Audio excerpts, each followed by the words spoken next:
Thank you, Mr. Chairman.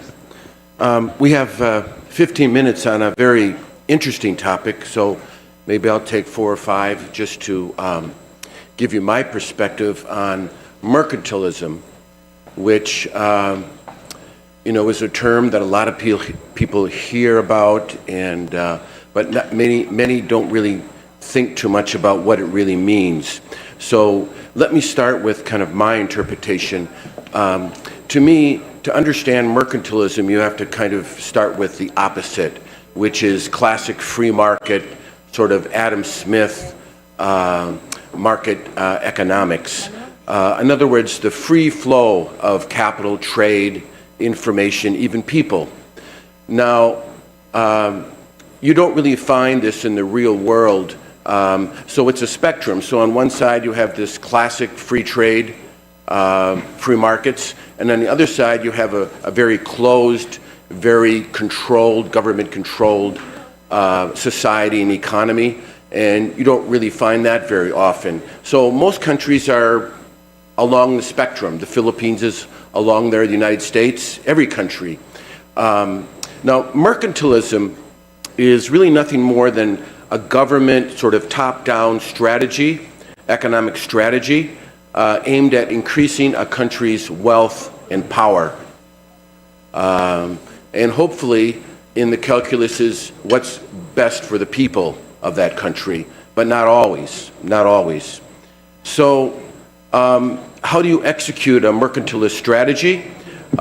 Usually you pick strategic sectors you want to dominate, either for power reasons or to national security reasons.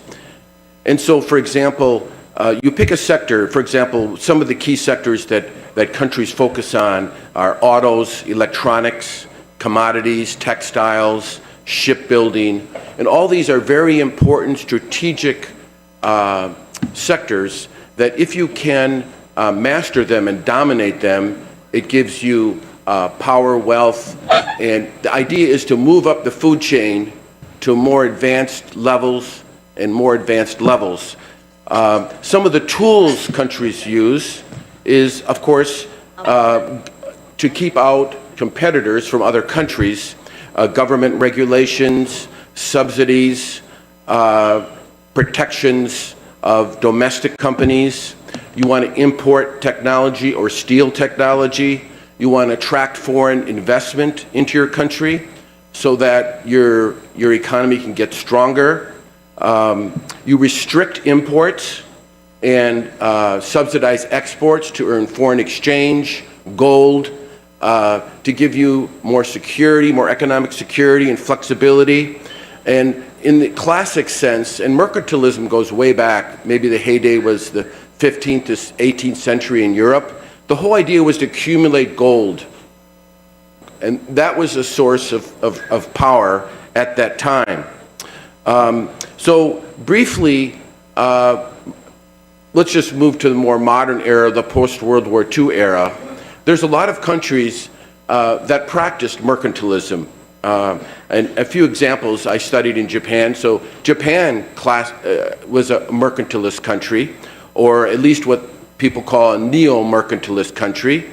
Taiwan, South Korea, Singapore, all the so-called Asian tigers, they all focused on exports to earn foreign exchange, to develop their countries, protect certain markets, and dominate other markets. Now, this brings us to a country which is probably on everybody's mind, and that's China. Now, China basically followed the same strategy. But what made China different? The main